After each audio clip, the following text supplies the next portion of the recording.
शरणं गच्छामि धम्मं शरणं गच्छामि संघं भगवान बुद्ध के धर्म में जो ज्ञान है उन ज्ञानों को 3 भागों में बांटा गया है। श्रावक ज्ञान, प्रत्येक बुद्ध ज्ञान, बौद्धस्थ ज्ञान। इन तीनों ज्ञान के अपने अपने मार्ग हैं, 5-5 मार्ग। तो 3 ज्ञान के 5-5 मार्ग यानी कि 15 मार्ग, कुल मिलाकर 15 मार्ग हो गए। तो ये जो 5-5 मार्ग हैं एक ही नाम से जाने जाते हैं, जैसे संबर मार्ग, प्रयोग मार्ग, दर्शन मार्ग, भावना मार्ग, रेशम मार्ग, ऐसे तमाम नाम हैं। तो ये उसमें से हमें सबसे पहले ध्यान आकर्षित होना चाहिए। ध्यान आपका सबसे पहले इस ओर जाना चाहिए कि दुख जो है, 3 तरह के दुख बताए गए हैं। तो उनमें से आखिरी दुख जो है वो सांसारिक दुख है, तो उस ओर ध्यान जाना चाहिए। सांसारिक दुख यानी कि जो जन्मों से चलता आया है, बुनियादी दुख है। तो जब तक हमें उस दुख से, संसार से, संसारिक वस्तुओं से, आदत से छुटकारा नहीं मिले, तो फिर राग द्वेष आदि कलेशों से, पाप की जो सोच है उन सोचों से छुटकारा मिलना संभव नहीं है। इसलिए मोक्ष यानी कि मुक्ति जैसे मोक्ष की प्राप्ति के लिए मन में एक जिज्ञासा पैदा होती है, और वो जिज्ञासा भी बनावटी नहीं है। जो अपने संस्कार से यानी कि पुण्य प्रार्थना से जो जिज्ञासा प्रार्थना पैदा होती है, तब उस वक्त आप संबर मार्ग की दिशा में होते हैं। आपको संबर मार्ग की अवस्था में माना जाएगा।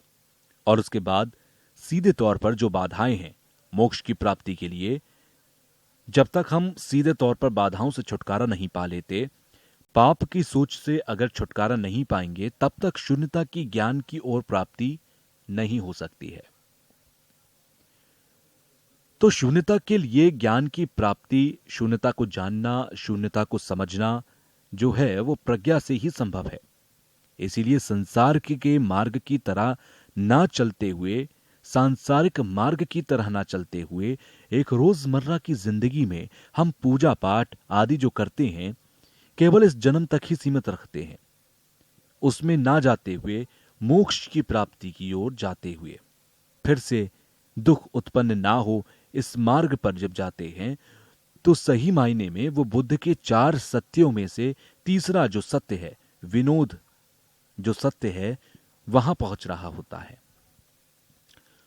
उस विनोद सत्य यानी कि दुख से छुटकारा पाना, मोक्ष जो है, जब उस चीज को, उस धर्म को सीधे तौर पर प्राप्त करते हैं या जानते हैं, अंदाजे के तौर पर मार्ग जो है वो प्रयोग अवस्था की ओर पहुंच रहा होता है, तो उस वक्त वो शून्यता के तौर पर, अंदाजे के तौर पर, उसने अभी शून्यता को जाना नहीं, अंदाजे के तौर पर जाना गया है। तो उस वक्त वो शून्यता के तौर पर, अगर अंदाजे के तौर पर समझें शून्यता को, उसने अभी शून्यता को जाना ही नहीं, सिर्फ अंदाजे के तौर पर जाना है। उस अवस्था में जैसे प्रयोग मार्ग के अपनी अवस्था में पहुंचते हैं, तो वहां भी अपने अपने हिसाब के कर्म होते हैं। जैसे दुख से छुटकारा पाना ही यहां निरोध सत्य कहलाएंगे। निरोध सत्य जो है कि दुख से छुटकारा मिलना, जो अवस्था है वही निरोध सत्य है। और तीसरा सत्य है, शून्यता को सीधे तौर पर अनुभव से जाना चाहिए। चौथा सत्य यानी कि मार्ग सत्य कहलाया गया। तो ये जो 2 सत्य हैं, बुद्धम शरणम गच्छामि, बुद्ध की शरण में जाता हूं, तो धर्मम शरणम गच्छामि यानी कि धर्म की शरण में जाता हूं। यानी धर्म किसे कहते हैं? तो ये 2 विषय जो हैं, दुख से छुटकारा पाना और फिर उससे छुटकारा पाने के लिए मार्ग जो है शून्यता को जाता है, उस मार्ग को जानना और समझना। तो ये 2 विषय जो हैं, धर्मम शरणम गच्छामि, धर्म इसे कहलाएंगे। तो इसका अभ्यास जो लोग करते हैं, जो व्यक्ति करते हैं, उस अवस्था में पहुंचे हुए हैं जो व्यक्ति संघ के सदस्य बन जाते हैं। उसके बाद दर्शन मार्ग विषय पर आते हैं। जहां छोड़ने की भी बात हुई है, त्यागने की बात हुई है। जैसे कि हमारे मन में कल्पना के तौर पर जो होता है, उन कल्पनाओं से छूटना, कल्पनाओं का आदत से छूटना सबसे महत्वपूर्ण है। जैसे ही कल्पनाओं की आदत से हम छूट जाते हैं तो कलेश पर विजय पाने के करीब आ जाते हैं। कलेश पर विजय पा भी लेते हैं, उसे हम आहत कहते हैं। तो फिर श्रावक ज्ञान और प्रत्येक बुद्धियान का विषय यही हुआ। महाज्ञान की तरफ जब बात होती है तो वहां भी बौद्ध श्लोकों पर ब्रह्म उसी तरह से मार्ग का नाम रहेगा। और फिर शून्यता का अंदाजा लगाना आदि प्रयोग मार्ग में आ जाते हैं। शून्यता को सीधे तौर पर जब जानते हैं तो भावना मार्ग में आ जाते हैं। उसी तरह से 10वें पद पर जब हम पहुंचते हैं, उस अवस्था में जो कलेश और धर्मों को जानने की जो बाधाएं हैं, उन बाधाओं के संस्कारों से जब छुटकारा मिलता है तो उस अवस्था में बुद्ध के ज्ञान की प्राप्ति होती है। व्यक्ति बुद्ध बन जाते हैं। कुल मिलाकर जैसे प्रज्ञा हृदय सूत्र में जो मंत्र है, गते गते पार गते पराश्रम गते बोहिल ए स्वाहा, तो कुल मिलाकर जैसे प्रज्ञा हृदय में जो मंत्र है, उस मंत्र का अर्थ भी यही है। जैसे कि तंत्रयान हो, वास्तव में हमारे मन में बौद्ध ज्ञान की प्राप्ति के लिए जो बीज है वो हमारे में ही है, हमारे मन के अंदर है। वो अपने कर्म में है, भाग्य में है अपने। और उसके लिए सबसे पहले यह जानना जरूरी है कि चित्त की अवस्था क्या रहती है। चित्त वास्तव में सत्य से शून्य है। एक मायने में चित्त के स्वभाव से शून्य है। वो वास्तव में जो मूल चीज हमें पकड़कर रखा है वो हमारे भीतर बैठा है। और वो क्या है? अज्ञानता। अज्ञानता के कारण हर चीज को हम अपने दृष्टि से देख रहे होते हैं, अपनी सोच विचार से देख रहे होते हैं। जब हम अपने सोच विचार से देखते हैं तो जैसे हमें दिखाई देता है उसी अवस्था में हम सीमित हो जाते हैं। शास्त्रों में कहा गया कि हमारे मन में खुद के प्रति लगाव पैदा होता है। उस लगाव की वजह से हमारे अपनों के प्रति, रिश्तेदारों के प्रति लगाव पैदा होता है। तो सबको देखते हुए वास्तव में खुद से हम कह रहे होते हैं, देखें तो खुद की खुशी चाहना कोई बुरी बात नहीं है। सुख चाहते हैं हम, खुशी चाहते हैं हम, लेकिन अज्ञानता के चलते खुश रहना। उदाहरण के तौर पर हमारे शरीर पर एक चीज है जो हुक्म चलाती है, यानी हम समझते हैं मैं आजादी के साथ बैठा हुआ हूं। यह गलती कर रहे होते हैं हम। इसीलिए यह जानना जरूरी है कि स्वभाव से शून्य क्या है। स्वभाव से शून्य मतलब यह जानना जरूरी है कि प्रज्ञा हृदय सूत्र में यह कहा गया है कि रूप जो कि शून्य है, शून्यता से ही रूप नजर आ रहा होता है। इसलिए जो भी वस्तु है हमारी नजर में है, हमारे समक्ष है, उन वस्तुओं को हम अपनी नजर से देख रहे होते हैं। हमें जो दिखाई देता है वहीं तक हम बैठ जाते हैं। तो कहने का अर्थ यह है कि रूप हमारी तरफ से नहीं है। अपनी दृष्टि से हम रूप को अलग अलग तरह से देख रहे होते हैं, अपने नजरिए से देख रहे होते हैं। हम किसी वस्तु को देख रहे होते हैं तो हम सिर्फ अपनी नजर से देख रहे होते हैं। तो हमारी बहुत बड़ी गलतफहमी है जिसकी वजह से हमें सही चीज दिखाई नहीं देती। हालांकि इसे पहचानना बहुत जरूरी है कि आखिर सही चीज क्या है। सही तरह से अगर हम किसी चीज की पहचान करें, विचार करें, तो हम मान सकते हैं कि वास्तव में मोक्ष नाम की कोई वस्तु है, कोई धर्म है। इसको जानने के लिए बताया गया है कि सबसे पहले अपने चित्त को जानना जरूरी है।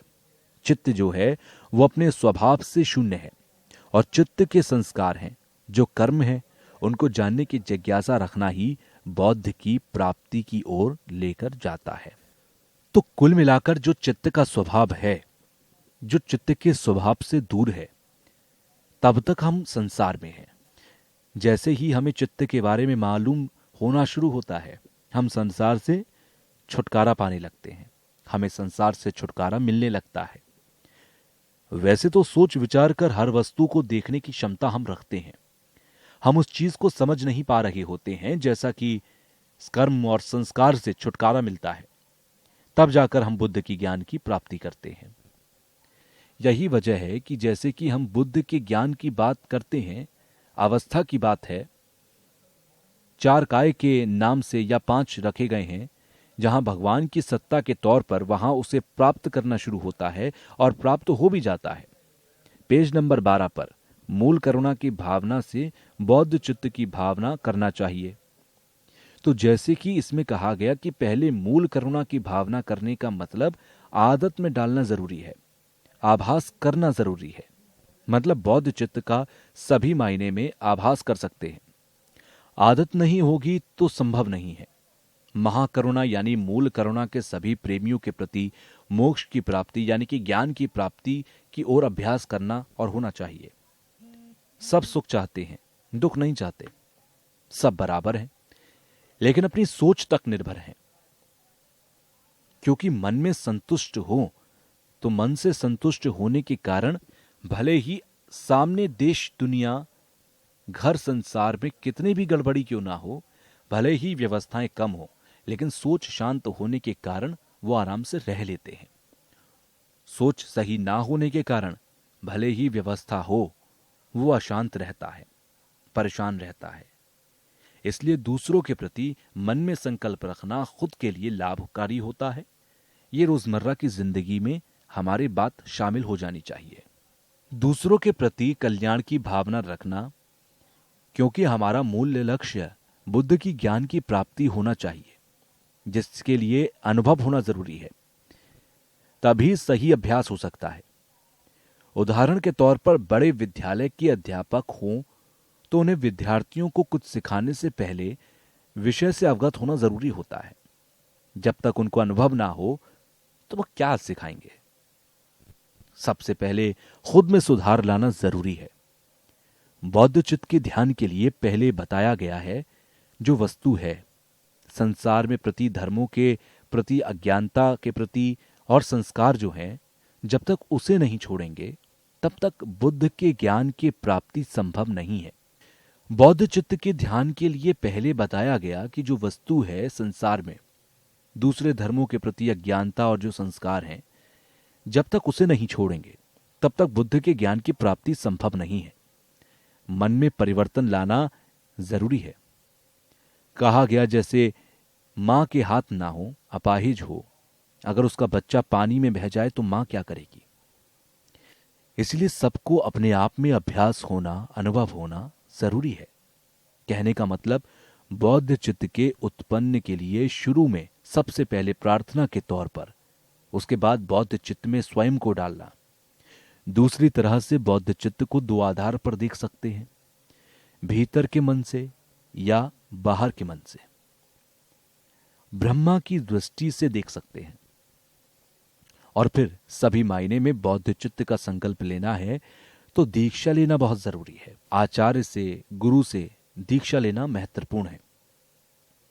गुरु से शिक्षा लेकर सबसे पहले बौद्ध चित्त के लिए प्रार्थना के तौर पर संकल्प लें, दीक्षा लें। फिर बाद में 6 परमात्माओं में शील का अभ्यास करते हुए बाद में बौद्ध चित्त की ओर प्रस्थान करें। फिर प्रस्थान करते हुए दीक्षा लें। इस विषय को शील के अध्ययन में ठीक से बताया भी गया। कहते हैं कि ग्रंथ की शुरुआत होती है 8वीं सदी से ही। उसे अति महत्वपूर्ण माना गया क्योंकि आचार्य शांति देव के ग्रंथ बौद्धावतार में बहुत महत्वपूर्ण बताया गया। कृपया आप उस ग्रंथ का भी अध्ययन करें, क्योंकि बौद्धावतार में सब कुछ विस्तार से बताया गया है। हमारे जो विद्वान हुए हैं उन्होंने अध्ययन और अभ्यास करके श्रेष्ठ सिद्धि प्राप्त की है। अभ्यास के लिए सबसे महत्वपूर्ण ग्रंथ है। हिंदी में अनुवाद भी उपलब्ध है। बौद्धाचार्य अनुवाद में पहला जो अध्ययन है उसमें बौद्ध चित्त के बारे में बताया गया। 6वां अध्याय में सहनशीलता के बारे में बताया गया और 8वें अध्याय में ध्यान के बारे में बताया गया है। तो बौद्धाचार्य अवतार में ध्यान अध्याय के बारे में बताया गया। उस अध्याय के बारे में बताया गया है कि हमारे मन में कल्पनाएं हैं। शारीरिक तौर पर औरतों की सुंदरता के बारे में जिक्र करते हुए बताया गया कि शरीर जो है चाहे जितना सुंदर दिखे, जो मांस हड्डी आदि से बना हुआ है, उसमें एक बदलाव लाने के लिए बताया गया। सदियों से उदाहरण इसलिए रखे गए क्योंकि ग्रंथ लिखने वाले जो आचार्य हैं वो स्वयं पुरुष हैं, तो उनके लिए जो पुरुष अभ्यास करने वाले हैं उनके लिए बनाए गए। जो इसका अभ्यास करते हैं पुरुष की शारीरिक सुंदरता और उसके नुक्स के बारे में सोचा करते हैं। मेरे एक मित्र हैं, उनने बौद्धाच अवतार में अध्याय के बारे में कहा कि कुछ ठीक नहीं है। इसमें शारीरिक सुंदरता के नुस्ख के बारे में बताया गया। यदि आप स्त्री हो तो पुरुष के पाप और नुस्ख के बारे में गंभीरता से सोच सकते हैं। बुद्ध के धर्म के पालन करने वाले अनुयायी ग्रह गृहस्थी में भी रहकर, सांसारिक जीवन में रहकर अभ्यास कर सकते हैं। तिब्बत के एक गुरु ने ऐसा कहा कि अगर अभ्यास करें तो मोक्ष की प्राप्ति भी कर सकते हैं। तो बौद्ध चित्त के अभ्यास करने का लक्ष्य ही बुद्ध के ज्ञान की प्राप्ति करना है। इसमें 6 का अभ्यास करना है।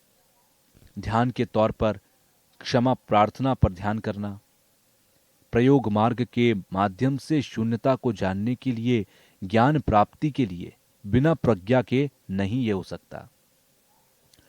प्रज्ञा के ही लिए बुद्ध के ध्यान में रहना जरूरी है। बाधाएं आती हैं 2 तरह की, राग द्वेष मोह से संबंधित एक संसार है, या फिर राग द्वेष मोह ही नहीं, जितने भी सांसारिक वस्तुओं में धर्मों को ना समझने की आदत है, उन सब बातों से एक बाधा पैदा होती है। जब दोनों बाधाओं से छुटकारा मिलता है तब जाकर बुद्ध के ज्ञान की प्राप्ति होती है। शरणं गच्छामि धम्मं शरणं गच्छामि